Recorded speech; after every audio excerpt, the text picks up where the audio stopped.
Vamos abrir as nossas Bíblias no livro do profeta Daniel, capítulo de número 6, para a leitura dessa manhã. Eu vou usar a versão King James. Nós não projetamos o texto no telão, para você ser sempre motivado a trazer consigo a sua Bíblia. Diz assim o texto: Então pareceu bem a Dario nomear 120 sátrapas, vice-reis, para governar todo o seu reino. E acima deles 3 grandes líderes, um dos quais era Daniel. Os sátrapas tinham que prestar contas a esses supervisores, a fim de que o rei não sofresse qualquer dano ou prejuízo. E aconteceu que o mesmo Daniel foi tão notável entre seus colegas de liderança e entre todo o colegiado dos sátrapas, por suas qualidades extraordinárias, que o imperador planejava nomeá-lo para a função de governador geral do seu reino. Mas assim que os seus colegas de liderança e todos os sátrapas tomaram conhecimento dessas intenções do rei, muitos passaram a procurar motivos para acusar Daniel em sua administração e governo, mas nada de mal conseguiam encontrar.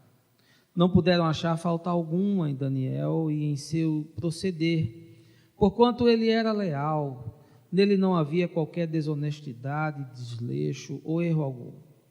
Então eles concluíram e murmuraram entre si: nunca encontraremos algum motivo forte o suficiente para denunciarmos esse Daniel, a menos que seja algo relacionado à lei do seu Deus. Assim, aqueles supervisores e os sátrapas, de comum acordo, foram conversar com o rei, dizendo: ó rei Dario, vive para sempre. Eis que todos nós, supervisores reais, prefeitos, sátrapas, conselheiros e governadores, estamos concordes em rogar que o rei deva baixar um edito ordenando que todo aquele que orar ou fizer petição a qualquer Deus ou a qualquer ser humano nos próximos 30 dias, executando a tua pessoa, a majestade seja atirado sumariamente à cova dos leões. Agora, pois, ó rei, se estás de acordo, emite o decreto e assina o edital, a fim de que o mesmo nunca mais seja mudado, conforme a lei dos medos e dos persas, que uma vez sancionada, não se pode revogar jamais. Então, diante do parecer daqueles conselheiros, o rei Dário deferiu e assinou o decreto. Assim que Daniel soube que esse decreto do rei havia sido proclamado, foi para casa, para o seu quarto, no andar de cima, onde as janelas davam para Jerusalém, e ali orou como costumava fazer cotidianamente, 3 vezes ao dia. Ajoelhou-se, rogou e deu graças diante do seu Deus. Então aqueles homens se juntaram para investigar e descobriram Daniel orando, suplicando ajuda a Deus.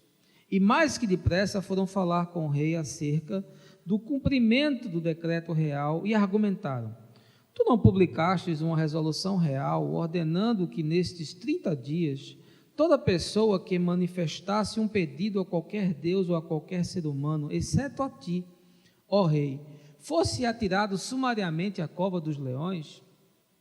Ao que o rei replicou: sim, está decretado e em pleno vigor, de acordo com a lei dos medos e dos persas, que não pode ser revogada.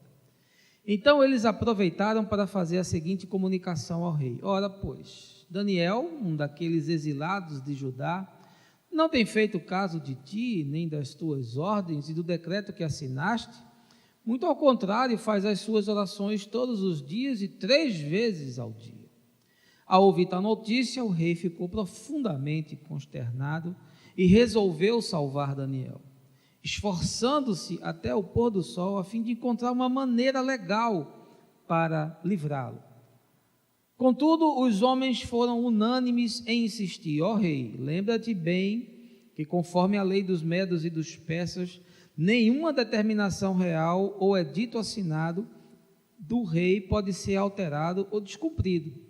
Então o rei deu ordens e eles prenderam Daniel e o jogaram na cova dos leões. O rei, contudo, encorajou a Daniel, dizendo: que o teu Deus, a quem serves todos os dias, haverá de te livrar. Em seguida taparam a cova com uma pedra, e o rei a selou com o seu anel selo, e também com os anéis dos seus nobres, para que a decisão sobre Daniel não pudesse ser modificada. Depois o rei dirigiu-se para o seu palácio, e passou a noite em jejum, e não permitiu que fosse trazidos à sua presença qualquer instrumento de música. E o rei não conseguiu conciliar o sono durante toda aquela noite. Logo ao raiar do dia, o rei se levantou e correu em direção à cova dos leões. Quando ia se aproximando da entrada da cova, chamou o nome de Daniel com grande sofreguidão e tristeza: Daniel, servo de Deus, do Deus vivo, será que o teu Deus, a quem tu serves diariamente, pode livrá-lo dos leões? E então ouviu-se a voz de Daniel, que respondeu: ó caro rei, vive para sempre. Eis que o meu Deus enviou o seu anjo, e esse fechou a boca dos leões, para que não me ferissem, pois Deus considerou-me inocente aos seus olhos. E de igual modo, porque jamais cometi qualquer fraude ou delito contra o Senhor, a majestade. E diante do que acontecera, o coração do rei muito se alegrou.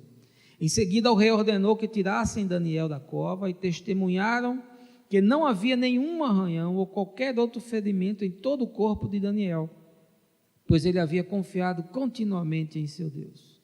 Entre mentes, por ordem expressa do rei, todos os homens que tinham acusado Daniel foram lançados na mesma cova dos leões, junto com as suas esposas e filhos. E antes mesmo que pudessem chegar ao fundo da cova, os leões os atacaram e despedaçaram todos os seus ossos. Mais tarde, o rei Dário escreveu aos homens de todos os povos, nações, línguas e culturas em toda a terra nos seguintes termos: paz e prosperidade. Eis que edito um decreto para que em todos os domínios do império todas as pessoas temam e reverenciem o Deus de Daniel, porquanto ele é o Deus vivo e permanece para sempre. O seu reino não será jamais destruído, e o seu domínio nunca terá fim. Deus livra e salva, só ele realiza sinais miraculosos e maravilhas nos céus e em toda a terra. Foi Deus quem livrou Daniel do poder dos leões selvagens. E assim Daniel prosperou grandemente durante o império de Dário, e mais tarde também no reinado de Ciro, o persa. Leitura um pouco extensa, mas vale a pena. Essa é a palavra do Senhor, e eu desejo muito que ela saia da história do profeta e entre na sua própria história de vida essa manhã, no nome de Jesus. Olha, na última sexta-feira, a Polícia Federal, que investiga numa operação chamada de Petrolão, os desvios de verbas públicas da Petrobras para empresas e partidos políticos, emitiu mais de 30 mandatos de prisão para altos executivos das maiores empreiteiras do nosso país. Não sei se você está acompanhando, se não está, deveria. As prisões são fruto de investigações da própria Polícia Federal e também das denúncias premiadas que foram feitas por alguns executivos e agentes do mercado que participavam desse esquema. Ainda não é possível avaliar com toda a extensão os danos dessa operação.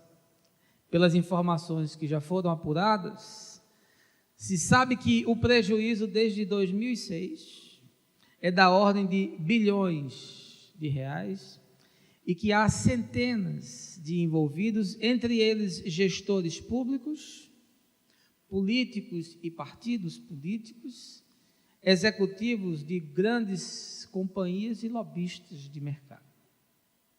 Eu não sei você, mas eu tenho a impressão de que eu estou pisando num chão falso, tão frágil e tão instável que a qualquer momento ele pode desabar. Não há mais segurança em absolutamente nada. Tudo parece estar corrompido. Todos os valores parecem ter desaparecido. Tudo está relativizado, tudo é circunstancial. Há um sociólogo polonês chamado Zygmunt Bauman, que tem tratado desse tema de uma forma muito singular.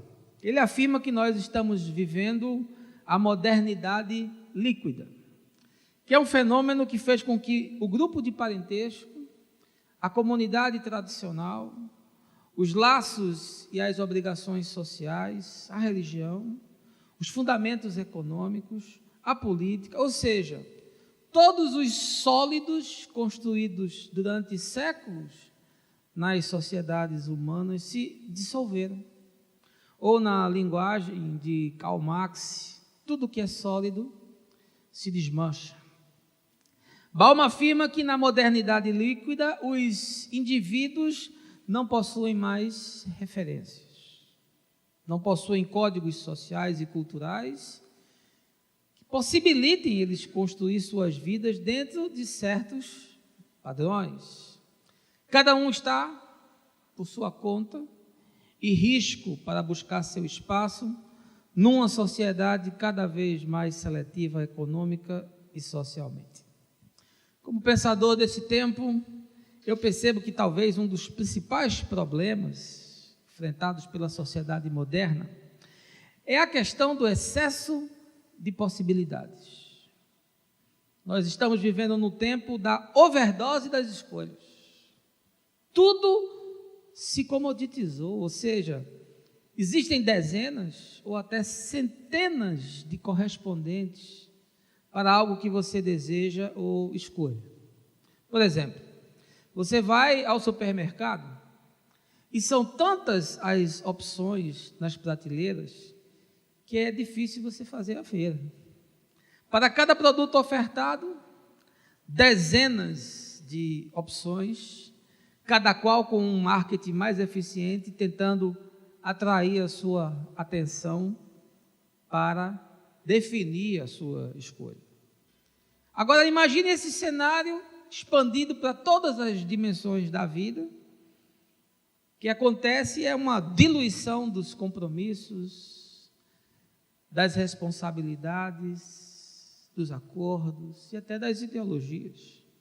A tônica desses dias bem pode ser sintetizada na frase do comediante norte-americano Groucho Marx, que diz assim: estes são os meus princípios. Se você não gostar deles, eu posso arrumar outros. Inserida nesse contexto de mundo, a igreja acabou, inevitavelmente, por ser duramente atingida.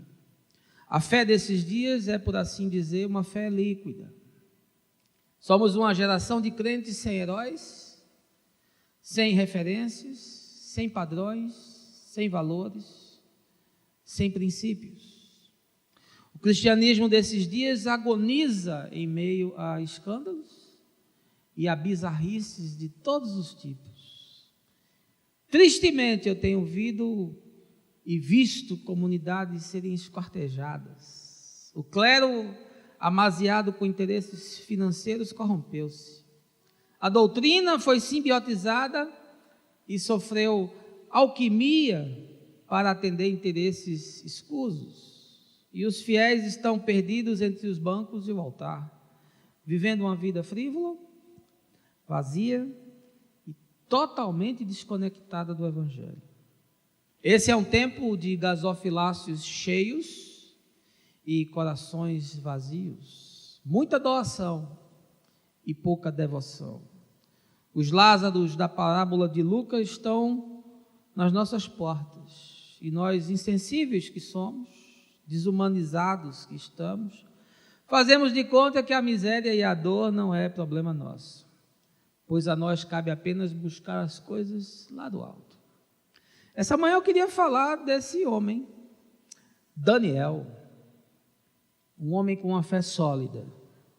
E a partir da sua história, que está expressa em parte na narrativa desse capítulo 6, analisar os contornos de sua vida, porque certamente esse é um homem como poucos. Mas eu não queria fazer isso sem convidar você a um momento de oração. Baixe a sua cabeça, feche os seus olhos. Meu Pai, nós vivemos em meio a uma sociedade que se fragmenta diante dos nossos olhos. Nós vivemos num tempo de homens perversos, corrompidos, ávidos por dinheiro, dispostos a vender, se preciso for, a sua própria alma, para que possam subir cada vez mais na pirâmide social, de tal forma a terem poder e riquezas. E influenciado por esse convívio insalubre está a tua igreja, Senhor. E muitos entre nós foram cooptados por esse proceder e por esse pensar. Estamos vendo até entre aqueles que lideram uma corrupção generalizada, Senhor. A tua palavra sendo negociada, a salvação sendo barganhada. E nós queremos te pedir que nesses dias tão difíceis, tu nos preserves, Senhor, e que tu aqueças o nosso coração e avives a nossa consciência, de tal forma a discernirmos o que está acontecendo, para que não venhamos a ser achados em falta. Isso é o que eu te peço essa manhã, no nome de Jesus. Amém. O livro de Daniel foi escrito há aproximadamente 2.500 anos. Os críticos bíblicos acreditam que em torno de 530 a.C. E Daniel foi um profeta que teve uma existência curiosa, porque ele viveu na corte de vários reis pagãos. E entre eles, ele sempre teve uma função de destaque. O maior tempo do seu escrito, ele vive na corte do rei Nabucodonosor, mas também viveu na corte de Dario, de Ciro e de Belsazar. Então é um homem com uma história muito rica. E Daniel é um judeu que foi exilado naquela invasão assíria, que destruiu Jerusalém, destruiu o templo. E ele foi para essa corte da Babilônia, que é o centro do mundo de então, que é a Nova York daqueles dias, um lugar com uma cultura efervescente, mas um lugar com costumes estranhos. E Daniel chega muito novo nesse ambiente para servir como escravo na corte, porque ele era um jovem diferenciado. E é instruído sobre os costumes e sobre a cultura dos babilônicos para servir ao rei Nabucodonosor. E ele faz isso com grande desenvoltura. Você pode depois ler o livro inteiro e você vai perceber isso. Mas nesse texto, especificamente, Daniel está numa posição de ser um dos 3 gestores do Império Medo-Persa, e abaixo dele você tem prefeitos, você tem governadores, você tem magistrados, você tem conselheiros, em número aproximado de 120 pessoas. E ele estava entre os 3 que dirigiam todas essas pessoas e respondiam única e exclusivamente ao rei Dário. Pois bem, o desempenho de Daniel era tão surpreendente, sua capacidade de gestão e de execução era algo tão extraordinário, que o rei ficou impressionado com ele.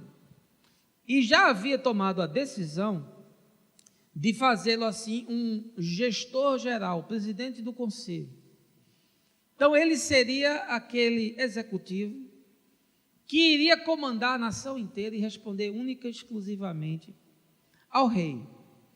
E obviamente essa informação vazou e despertou a inveja, despertou o ciúme enorme dos seus gestores, sobretudo pelo fato de que Daniel é um homem de uma outra cultura. Daniel é um homem que faz parte de um outro mundo. Daniel é um homem, inclusive, que tem um outro Deus. E isso chocou aquelas pessoas. e começou a se articular um plano para que Daniel fosse morto. E aí eles fizeram uma auditoria nas contas de Daniel, eles fizeram uma auditoria na gestão de Daniel. E olha, se fizesse isso nos dias atuais, num político desse aí, não ia ficar pau sobre pedra. Mas a questão é que Daniel era um homem íntegro, era um homem reto, era um homem justo. E tudo aquilo que eles levantaram, tentando encontrar alguma brecha para acusá-lo, eles naufragaram nos seus intentos, não conseguiram encontrar absolutamente nada que justificasse uma demissão, ou quem sabe até uma pena maior, a pena de morte. E aí, percebendo isso, disseram, olha, só tem uma forma da gente fazer com que esse sujeito seja derrubado, é levando ele a infringir alguma lei do seu próprio Deus. E aí eles conspiraram, perceberam que Daniel era um homem que orava a Deus, era um homem que tinha uma dinâmica espiritual. E aí eles disseram, vamos fazer o seguinte, vamos chamar o rei e vamos fazer a seguinte proposta para ele. Olha, rei, nos próximos 30 dias, ninguém no teu reino vai poder fazer repetição a homem nenhum e a Deus nenhum que não seja tu, ó majestade. E se alguém fizer isso, deve ser punido com a morte. E aí o rei achou aquela ideia boa, fez lá o edital, assinou, carimbou com o seu anel e disse, pronto, está posto aí, nos próximos 30 dias, só pode pedir para mim, mais para o senhor ninguém. Sabendo disso, esses governantes ficaram de tocalho e viram quando Daniel foi ao seu quarto e a sua janela aberta e se ajoelhou como fazia costumeiramente e orou a Deus e colocou diante de Deus as suas aflições, as suas inquietações, os seus dramas. E fazendo isso, deu motivo para ser levado diante do rei e ser acusado. E assim aconteceu. E quando o rei se deparou com aquela situação, certamente ele percebeu que aquilo era uma armação. Mas não havia mais como desfazer o que havia sido feito, porque senão ele ficaria desmoralizado. E a lei tinha que ser cumprida. Daniel foi preso. E a pena naqueles dias era colocar a pessoa dentro de uma cova, uma grande caverna, cheia de leões famintos. O sujeito entrava ali e fechava, no outro dia recolhiam os ossos. E assim foi feito com Daniel. E ele entrou naquela caverna. E a pedra foi colocada. E o rei foi para o seu palácio. E o texto diz que ele ficou inquieto, que naquela noite não quis ouvir música, não quis sequer jantar, e ficou ansioso para que o dia seguinte chegasse. E quando amanheceu, ele foi ao local da cova dos leões, mandou tirar a pedra, e disse, Daniel, será que o teu Deus te salvou? E aí Daniel fala lá de dentro, vive o rei eternamente, sim, o meu Deus a quem eu sirvo, e sabe que eu sou justo e sou íntegro, ele me livrou da boca dos leões. Ele foi tirado de dentro da caverna e os seus acusadores foram colocados com as suas famílias. E diz o texto que mal entraram e foram devorados imediatamente. Daniel foi honrado diante do rei e diante do povo, e um novo edital foi feito dizendo que em todo o império Medo-Persa, o Deus a quem Daniel servia deveria ser reverenciado, porque era o único Deus capaz de realizar milagres. Essa é a história que nós lemos há pouco. E eu quero lhe fazer uma pergunta essa manhã. Que tipo de fé você tem desenvolvido na sua relação com Deus? Aliás, antes de eu perguntar isso, deixa eu lhe fazer uma pergunta mais objetiva. Quem é você? Como é que você vive? Quais são os seus valores? No que é que você acredita? Com o que você está comprometido? Quem é você fora do templo? Quem é você fora dessas paredes? Para além dessas portas? Como é você, por exemplo, no seu trabalho? Como é você nas suas relações profissionais? Como é você na sua relação com seu cônjuge, com seus filhos, com a sua família? Será que você desenvolveu uma fé líquida? Você não é fiel a nada, nem a ninguém, tudo para você é relativo, depende das circunstâncias. Até onde você iria por Jesus e pelo Evangelho? Você negociaria os seus valores? Você cederia os seus princípios? E se te colocassem diante de uma ameaça? E se te jogassem dentro de uma cova de leões? E aqui talvez cabe perguntar, quais são as armadilhas desses dias? Quem são os leões desse tempo? Quais são as covas nas quais nós podemos cair? Eu queria tirar desse texto algumas lições. A partir da vida de Daniel, para demonstrar para você qual é o tipo de fé que o Senhor deseja que um filho seu possua. Se você quiser acompanhar, eu vou voltar ao texto.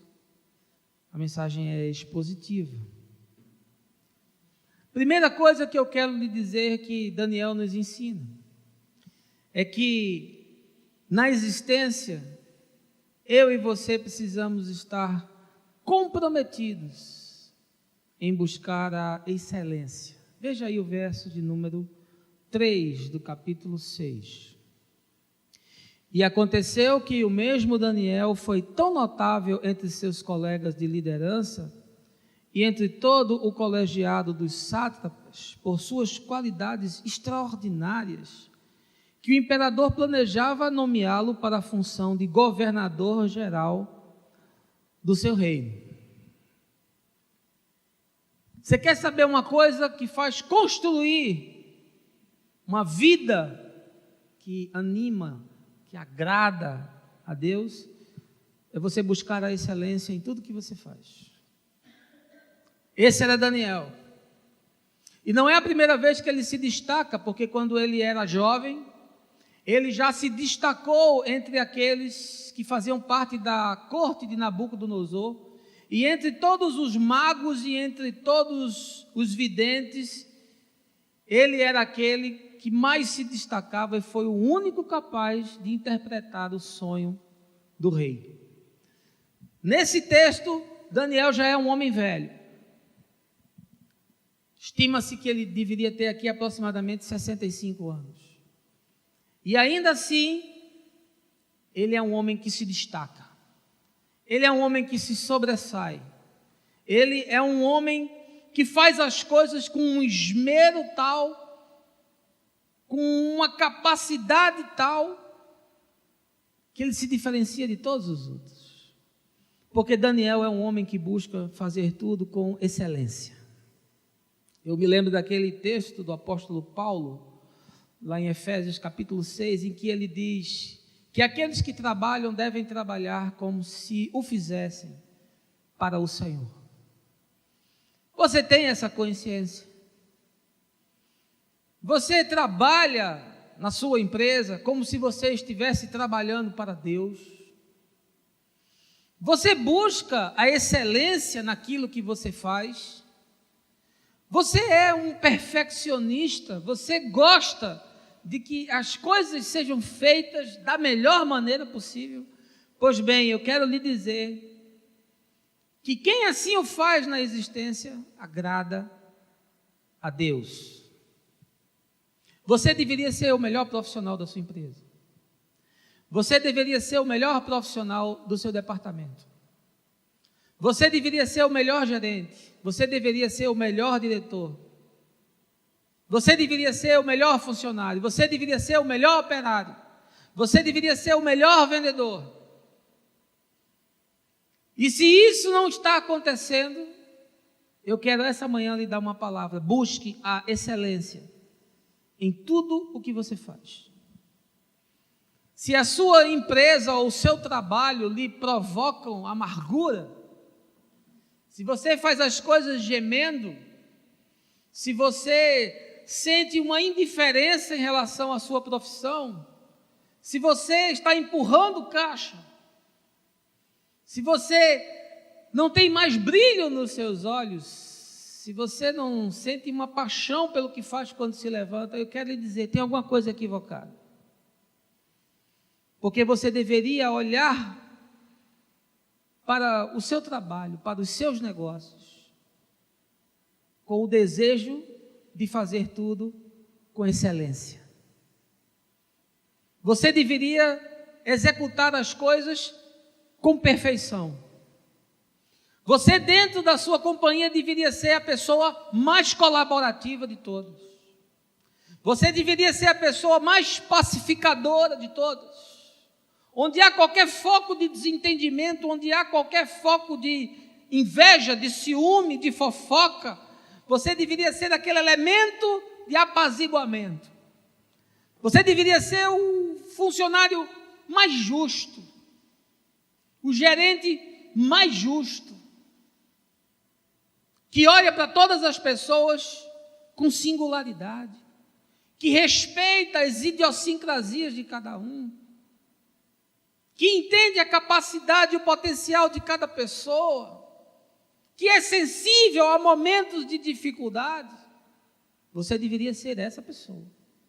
Você deveria ser o mais engajado, o mais participativo, o que faz as coisas com uma devoção e que não faz somente por dinheiro, mas que você faz porque você busca a excelência. Triste é aquele que sai de casa para trabalhar apenas com a expectativa de receber o seu quinhão no final do mês. Tristes são aqueles que se lançam no mercado em busca apenas das melhores oportunidades. Tristes são aqueles que fizeram uma profissão em busca de ganhar mais dinheiro e que desprezaram a voz do coração e que acabaram se tornando profissionais frustrados, que fazem da sua profissão uma amputação na alma, porque realizam aquilo para o qual não tem nenhuma paixão, que realizam aquilo única e exclusivamente pela remuneração que pode advir. Se você for ler o livro de Daniel no começo, você vai ver que ele chega muito jovem na corte de Nabucodonosor, e esses que chegam são ensinados por uma espécie de mestre-sala, e eles precisam estudar a cultura e os costumes babilônicos, porque eles não podiam servir ao rei sem estarem conscientes de todas as suas obrigações e de todo o contexto no qual estariam. E o curioso é que entre esses que estudam, e entre esses que se qualificam, e entre esses que vão estar na intimidade do rei, Daniel é o que mais se destaca. É o que faz as coisas com mais esmero. É o que se aprofunda de forma mais objetiva. Porque Daniel buscava a excelência. Às vezes eu vejo as pessoas dizendo: pastor, eu estou jejuando para Deus abrir uma porta para mim. Eu estou jejuando porque eu quero mudar de emprego, eu estou trabalhando num lugar, numa opressão muito grande. Estou jejuando para Deus abrir uma oportunidade para mim, porque eu estou desempregado. E aí eu pergunto, você está qualificado? Você é competitivo? O seu currículo junto com um outro se diferencia em quê? O que é que você traz que faz com que você se sobressaia na análise com alguma outra pessoa?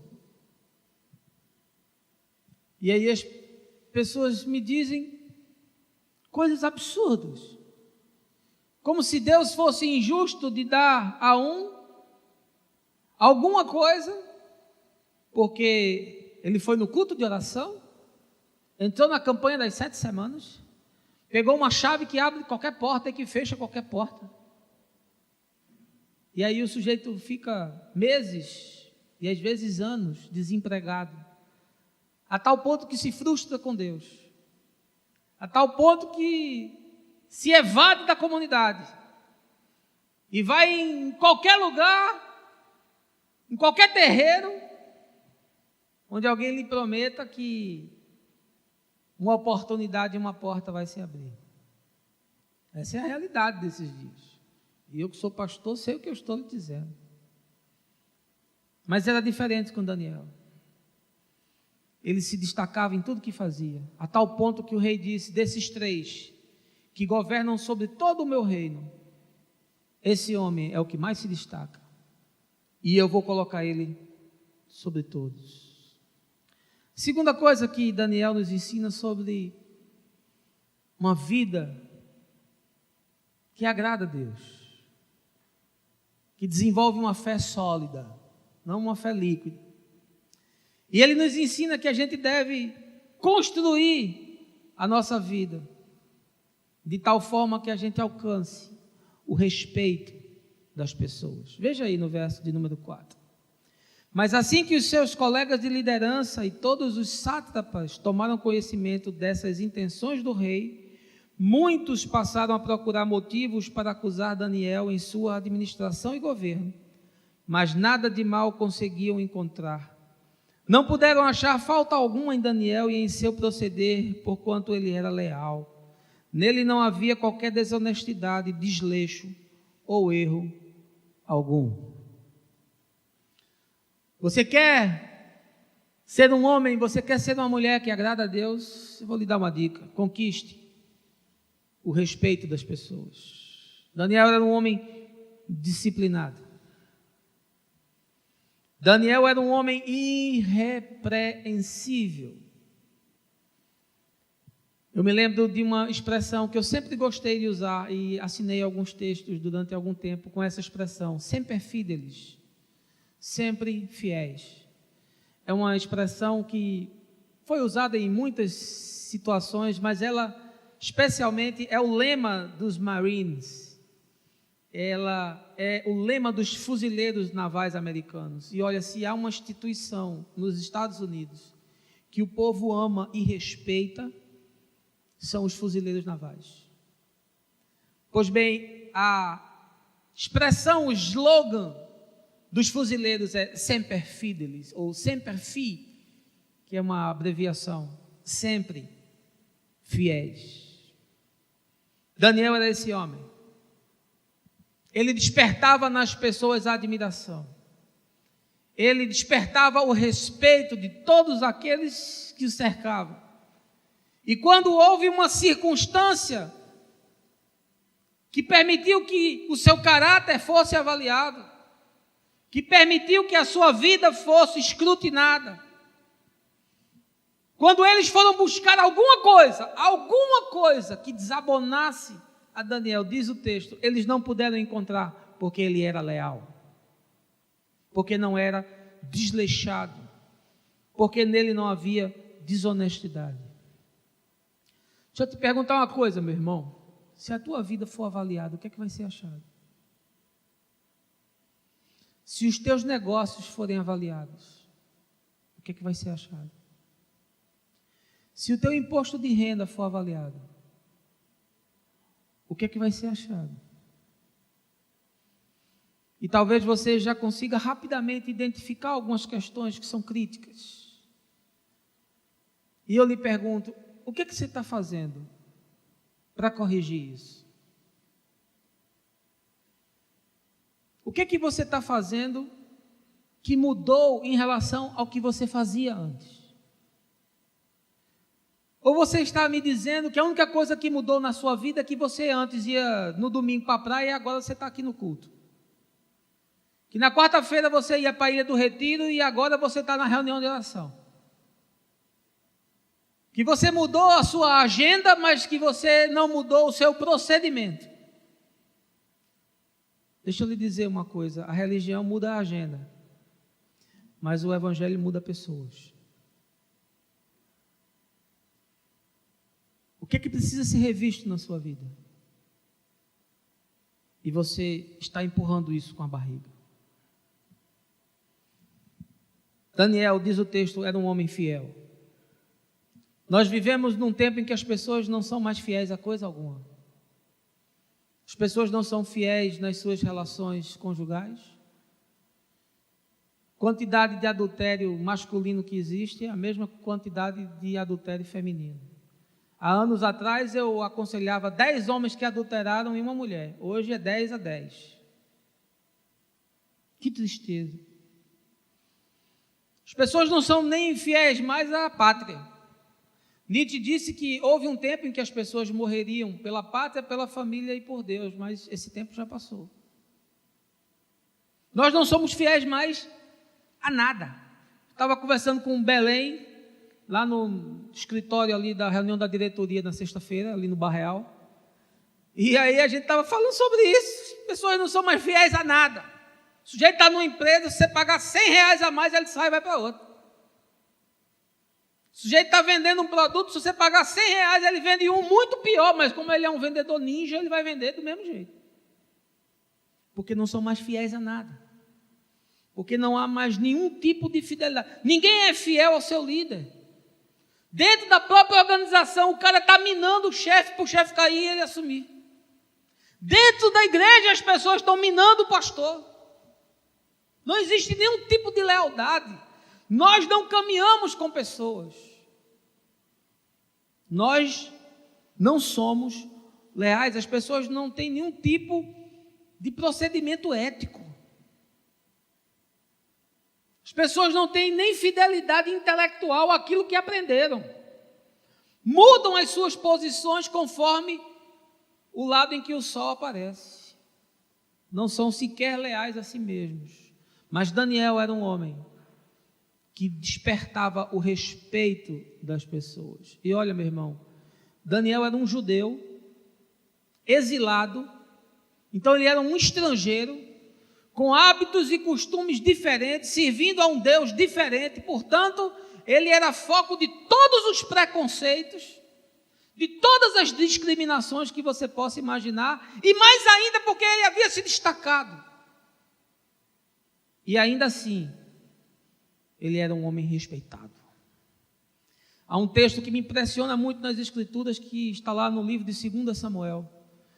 Quando Samuel diz ao povo que não mais será profeta, e que conforme o desejo do povo vai estabelecer um rei.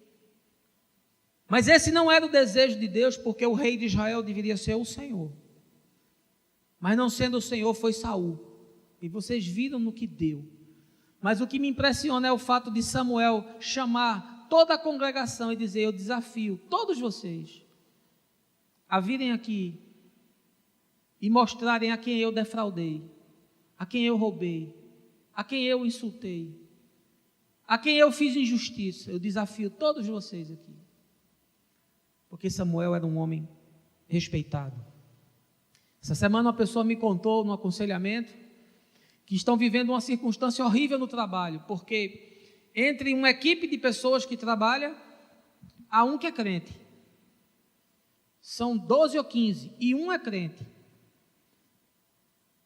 E adivinha quem é o pior funcionário?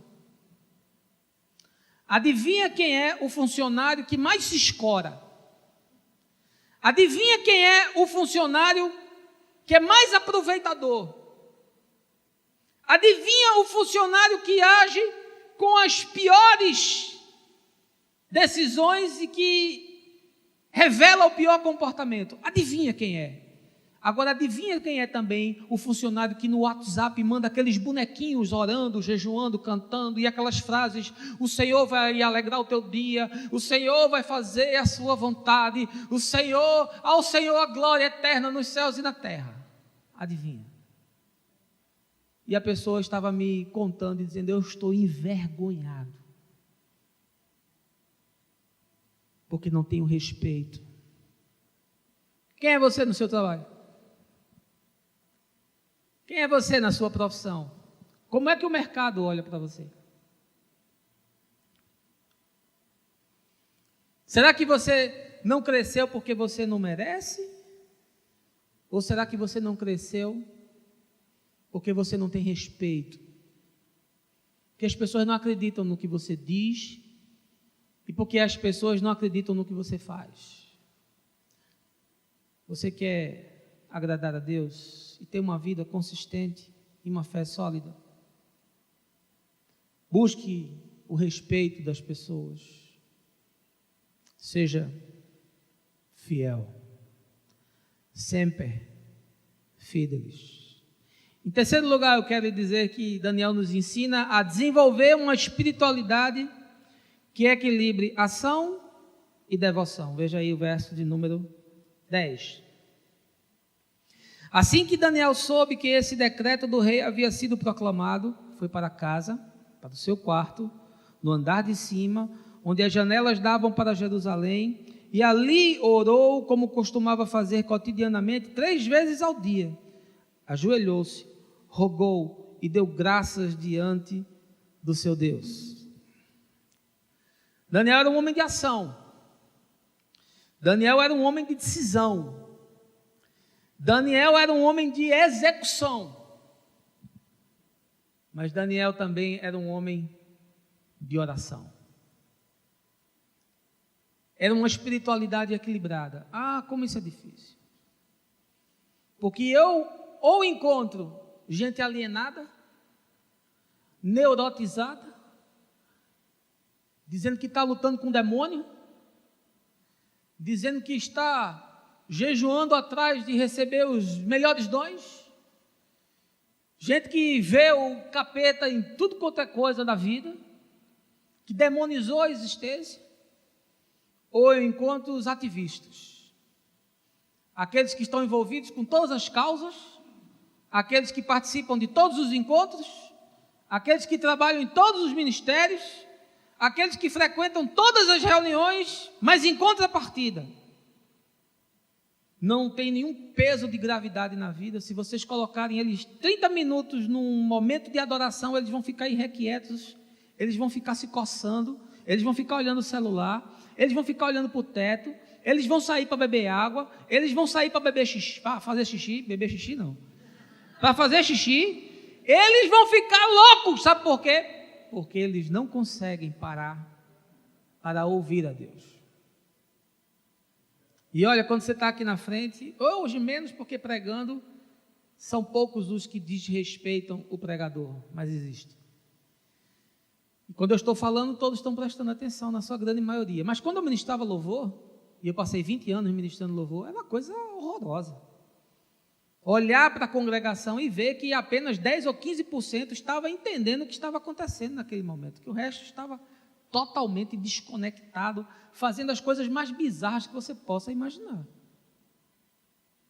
Daniel era um homem equilibrado. Olha, nós fazemos parte de uma igreja que esqueceu a devoção. As pessoas não se preocupam nem em chegar para um momento de oração, de adoração. Elas querem ouvir mensagem. E de preferência mensagem que catapulte você. Você chama para uma reunião de oração, para um momento de intercessão, vem 2 ou 3, é ou não é, Luiz? Você não me deixa mentir. Você chama para qualquer coisa que seja mais intimista, para um pequeno grupo para estudar as Escrituras. Aliás, amanhã continuamos, viu, Eliseu? Mateus 24, escatologia na veia. Mas ninguém vai, ninguém quer. Agora, se você chamar para um luau lá na praia, aí lota. Oba-oba é com a igreja. E aqui cabe eu lhe fazer uma pergunta, meu irmão. Qual foi o investimento que você fez na sua vida espiritual esse ano, 2014? O ano está terminando. Qual foi o investimento que você fez? O que foi que você fez esse ano? Você diz assim, olha, eu fiz isso aqui foi um investimento na minha espiritualidade. Eu assumi esse compromisso aqui e isso aqui se traduz num investimento que eu fiz no desenvolvimento da minha espiritualidade. Tem gente que fez inglês, tem gente que fez pós, tem gente que entrou em MBA, tem gente que está fazendo seleção de mestrado, tem gente que está aprendendo uma segunda língua, tem gente que está se aperfeiçoando em informática, tem gente que está fazendo curso de expansão da mente, tem de tudo. Agora eu quero lhe perguntar o seguinte: o que é que você fez de investimento na sua vida espiritual? Me diga aí. Compromisso que você assumiu disciplinadamente e você fez algo que reverberou na sua vida espiritual. Me diga aí quantos livros você leu esse ano que tem a ver com a sua vida espiritual. Quantos livros você leu esse ano? Me mostre a leitura que você fez, me mostre a sua lista de livros. E vou lhe dizer mais, me mostre a sua estante, que eu vou lhe dizer onde é que sua espiritualidade vai estar daqui a 10 anos. Me mostre hoje o que você fez de investimento em 2014, que eu vou lhe dizer onde é que você vai estar em 2024. Estou sendo duro ou não? Você precisa desenvolver uma espiritualidade que equilibre ação e devoção. Se você investir só em devoção, você vira místico. Se você investir só em ação, você vira humanista. Você precisa investir nas duas coisas.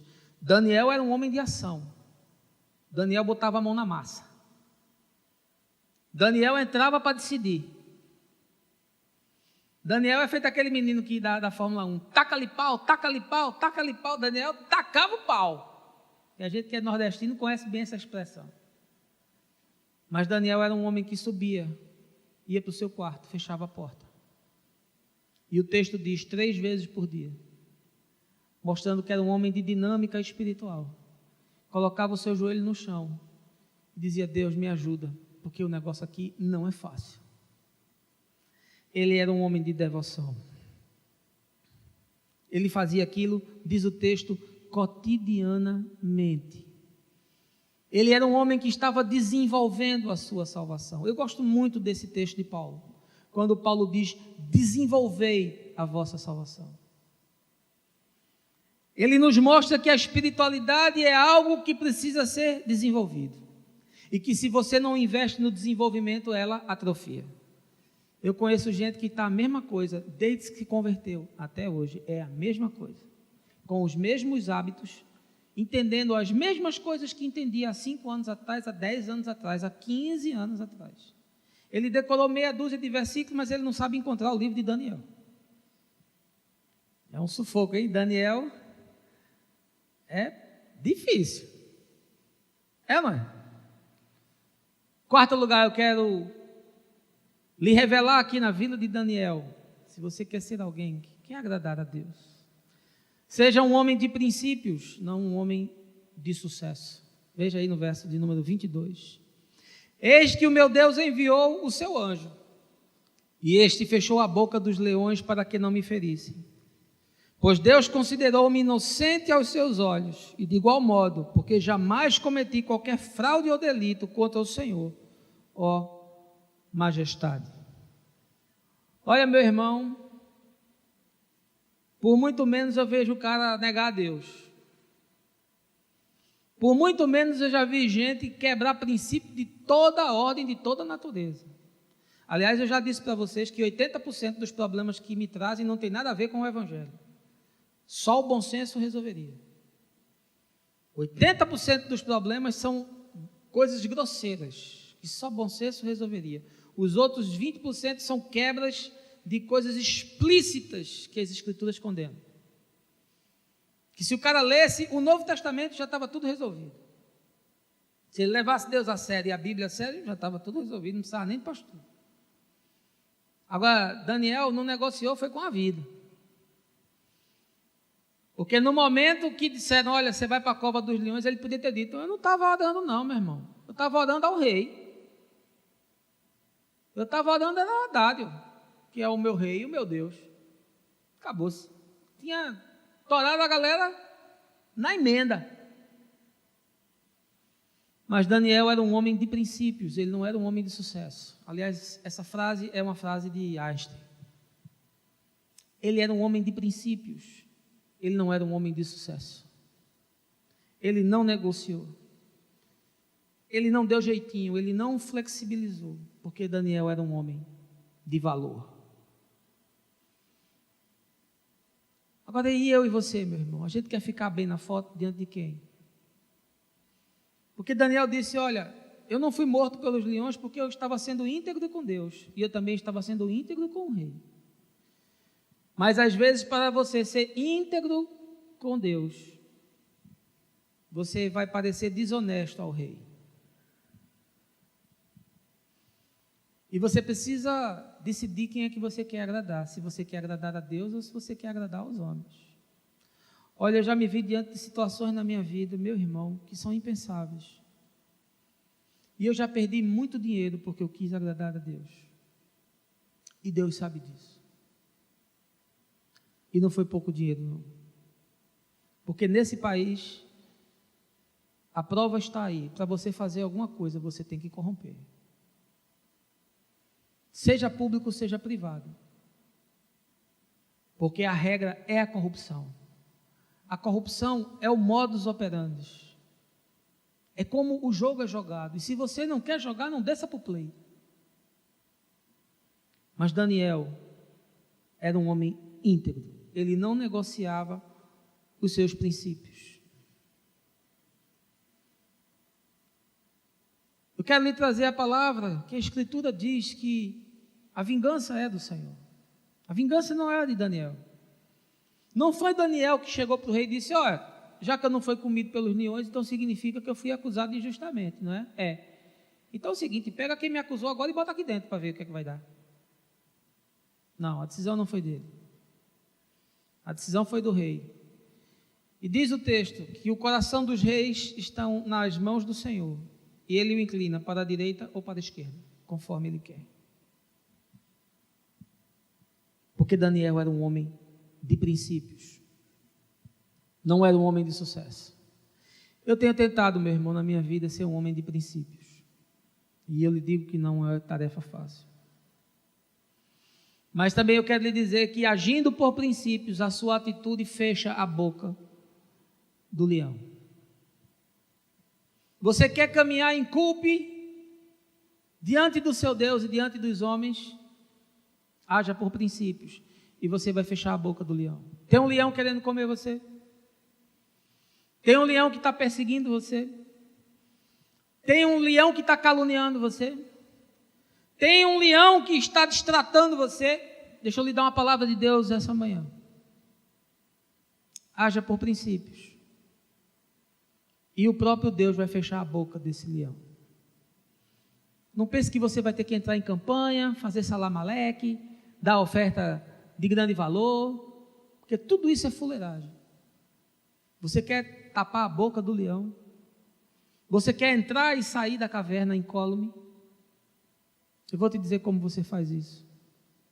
Haja por princípio. Jesus diz o que vale para um homem ganhar o mundo inteiro e perder a sua alma. O que vale você ganhar o mundo inteiro e perder a sua alma? Em quinto lugar, eu quero lhe dizer que Daniel nos ensina a nós almejarmos por alcançar uma consciência e um coração pacificados. Veja aí, verso de número 23. E diante do que acontecera, o coração do rei muito se alegrou. Em seguida, o rei ordenou que tirassem Daniel da cova e testemunharam que não havia nenhum arranhão ou qualquer outro ferimento em todo o corpo de Daniel, pois ele havia confiado continuamente em seu Deus. Você deve buscar na sua vida um coração pacificado, uma consciência pacificada. Esse é o melhor lugar na vida onde se pode estar. O melhor lugar do mundo não é no topo da pirâmide. O melhor lugar do mundo é um lugar onde a sua consciência e o seu coração estão pacificados. O texto diz que Daniel não sofreu nenhum dano e que ele sobreviveu a essa tribulação. Olha, meu irmão, eu tenho visto tantas pessoas tomarem decisões trágicas, decisões que geram feridas e que promovem desdobramentos dos mais dramáticos possíveis. Não faça isso. Não gere angústia para a sua alma. Não plante vento, porque você vai colher tempestade. Aquilo que o homem semear, diz a Escritura, isso ele ceifará. Busque desenvolver uma consciência que viva em paz. Busque fazer escolhas mais simples na sua vida. Tome decisões que levem você a pastos verdejantes e a águas tranquilas. Não queira fazer aquilo que é maior do que você. Não dê passos que são maiores do que a sua perna. Fuja, meu irmão, das angústias da vida. Olha, é triste quando você acolhe pessoas que vêm completamente destruídas. E elas começam a contar as suas histórias. E você vai vendo nas histórias os pontos onde as decisões foram tomadas. E você vai vendo os grandes equívocos. E não raras vezes é por ambição, é por desejo de poder, é por espaço, é por holofote, é por paixão, é por frenesi, é por prazer. E aí as decisões vão sendo tomadas e as desgraças vão sendo colhidas. O texto diz que quando tiraram Daniel da caverna, ele não tinha um arranhão, ele não tinha um ferimento. E eu quero lhe dizer uma coisa essa manhã, mais cedo ou mais tarde você vai entrar na cova do leão. Aliás, tem gente aqui que está dentro da cova do leão. E quem não está vai entrar, porque a cova do leão, meu irmão, são as tribulações da vida. A cova do leão são os momentos de crise, são os momentos de dificuldade, são os momentos de desespero, são os momentos de angústia. E se você não experimentou, você vai experimentar. E se você não viveu, você vai viver. Eu não sei qual é a profundidade da sua cova. Eu não sei qual é a largura da sua cova. Eu não sei quantos leões vão estar dentro da sua cova. E eu não sei qual é o tamanho da boca do leão. Mas eu sei que você vai entrar nela. E sabe o que Daniel nos ensina? Que uma consciência pacificada e um coração que está quebrantado diante de Deus faz toda a diferença. Porque toda cova tem um tempo. Você não vai ficar para sempre na cova. Toda cova tem um tempo. Toda tribulação tem um tempo. E a tribulação vem na nossa vida para nos ensinar alguma coisa. Por isso que eu digo, nunca fuja de problema. Por isso que eu digo, nunca ande por atalho. Por isso que eu digo, nunca faça remendo novo em vestido velho. Tire o melhor que for possível dessa tribulação. O profeta Jeremias, lá em Lamentações, disse: assente-se só e fique solitário, capítulo 3. Porquanto esse jugo está sobre você e Deus pode lhe ajudar a tirar proveito disso. Você pode sair da cova do leão sem nenhum arranhão.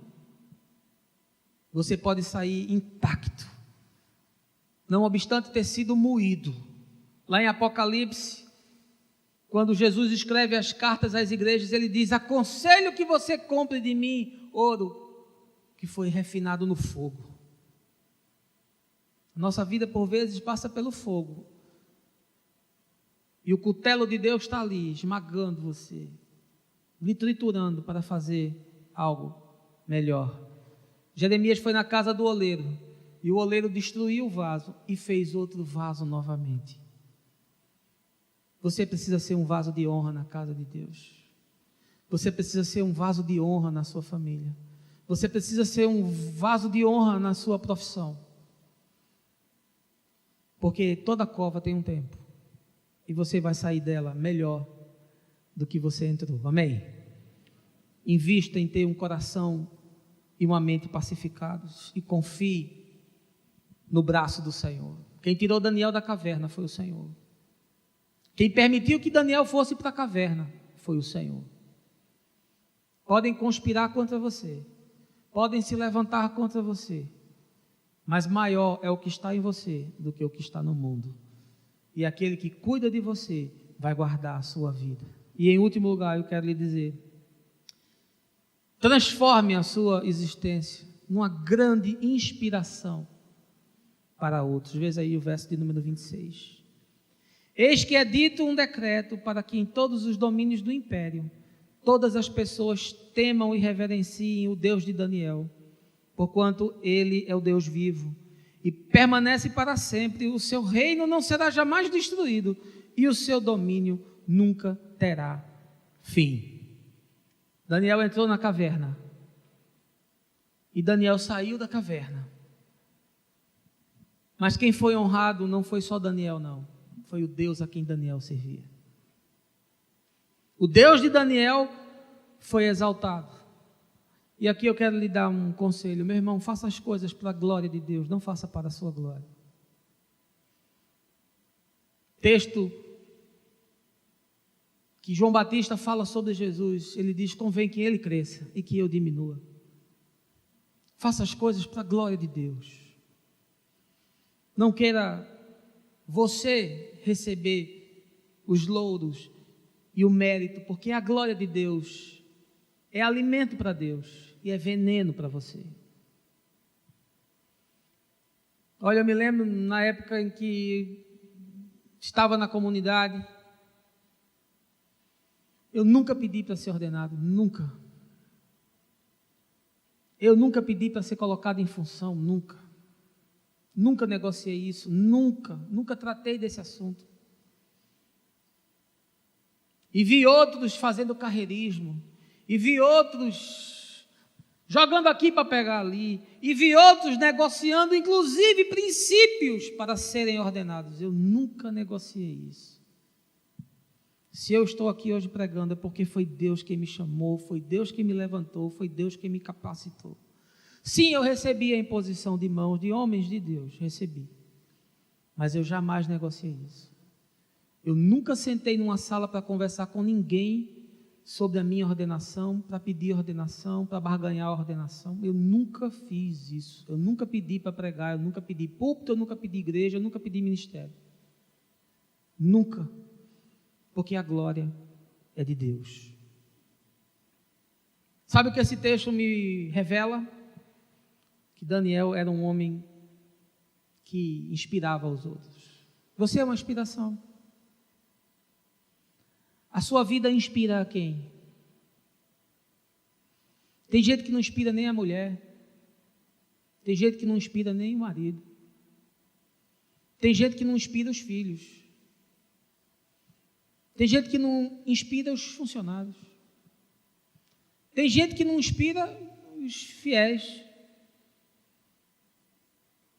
Mas a sua vida deveria ser uma inspiração. As pessoas deveriam olhar para você e dizer: puxa, eu queria ser como Luiz. Queria ser como Márcio.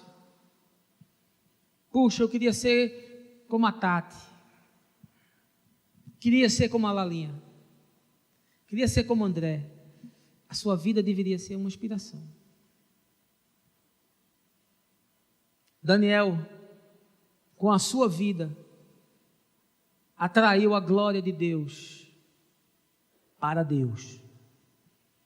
E Deus foi honrado. E em todo o reinado medo-persa foi feito um edital que dizia que o Deus de Daniel era o único Deus que devia ser louvado e adorado, porque ele permanece para sempre e o seu reino jamais será destruído. Daniel é uma inspiração. O que é que você vai apresentar no último dia para Jesus? Você vai estar diante do Senhor e Ele vai perguntar para você: o que é que você fez com a vida que eu lhe dei? Com os dons que eu lhe dei? Com as oportunidades que eu lhe dei? E o que é que você vai dizer? Você vai dizer que estava muito ocupado, tinha conta para pagar, que a igreja ficava muito distante, que o horário do culto era muito ruim, que o que você queria fazer não tinha oportunidade. O que é que você vai dizer? Você nasceu numa família muito complicada, que você morava num país muito difícil, que a sua cidade era muito carente. O que é que você vai dizer? Diante de Deus, o que é que você vai dizer? Eu sei o que ele vai dizer. Eu queria que você fosse uma inspiração. Eu queria que você fosse aquele que as pessoas olhavam e diziam: eu quero ser assim. Eu quero que meu casamento seja assim. Eu quero ser um profissional assim. Eu quero ser um discípulo de Jesus assim. Deveria ser assim. Mas é assim? Daniel era um homem que tinha uma fé sólida. E a vida de Daniel inspirou a muitos. E ele fez toda a diferença. Um homem como poucos. Uma inspiração.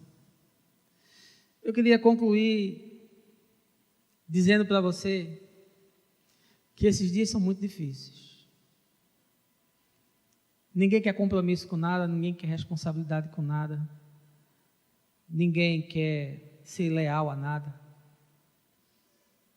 Nós vivemos na modernidade líquida, bem afirmou Bauman.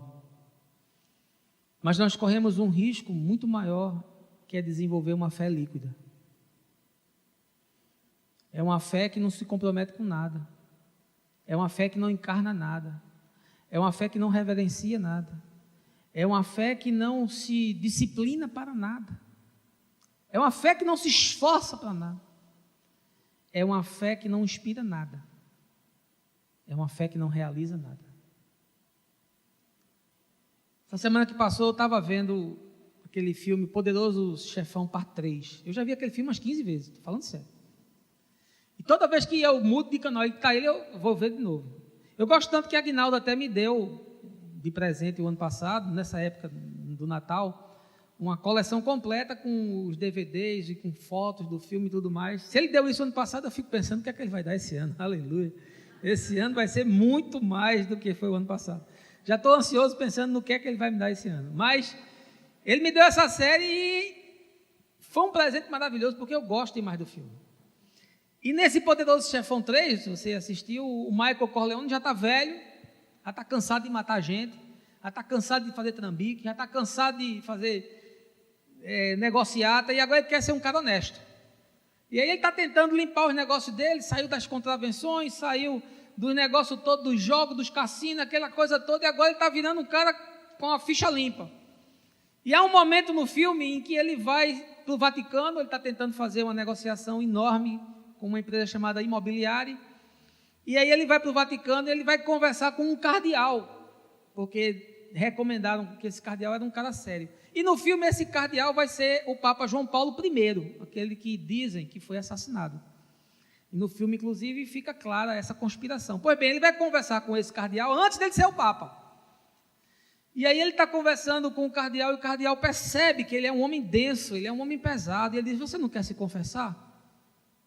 E aí ele começa a confessar, a falar dos seus pecados, e aí no final da conversa, o cardeal está assim numa fonte no Vaticano, uma fonte muito bonita, e ele pega assim, dentro da fonte, ele tira uma pedra. Aí ele diz: essa pedra está aqui há centenas de anos, há alguns séculos ela está aqui, dentro dessa água, dentro dessa fonte. Aí ele quebra aquele seixo, quando ele quebra no meio, você vê que a pedra por fora está molhada, mas por dentro ela está seca. Aí ele diz: você sabe o que é isso? Isso é a Europa. Séculos e séculos expostos ao Evangelho e ao cristianismo. Mas eles ainda estão secos, porque o Evangelho não entrou neles. Olha, meu irmão, eu quero lhe dar uma palavra de Deus essa manhã. Triste será a sua vida se você entrar na igreja, mas o Evangelho não entrar em você. Triste será a sua caminhada se você entrar na igreja, mas a palavra que é Jesus não entrar em você. Triste será a sua vida se você participar de todos os movimentos, de todos os encontros, de todas as reuniões, de todas as vigílias, de todos os seminários, mas os princípios de Deus não entrarem em você. Porque há um grande risco de no último dia o Senhor olhar nos seus olhos e dizer: eu não lhe conheço. Mas, Senhor, eu profetizei, eu expulsei demônio, eu preguei, eu fiz estudo bíblico, eu fui para a vigília, eu cantava no louvor, eu trabalhava nos movimentos. Eu não lhe conheço. Porque você entrou no esquema. Você jamais entrou no corpo de Cristo. Porque o Evangelho nunca entrou em você. Que Deus possa trazer nessa mensagem inspiração ao seu coração. Que Deus essa manhã possa sacudir a sua consciência. Eu sei que seria melhor uma palavra daquela que você sai cuspindo fogo, com vontade de achar um demônio e você expulsar, achar um morto e você ressuscitar. Mas eu penso que a palavra dura faz melhor o coração. Que o Senhor abençoe a sua vida. E que Daniel seja para mim e para você uma inspiração nesses dias tão difíceis. Nesses dias em que as pessoas desenvolveram uma fé líquida e não uma espiritualidade sólida. Deus lhe abençoe no nome de Jesus. Amém.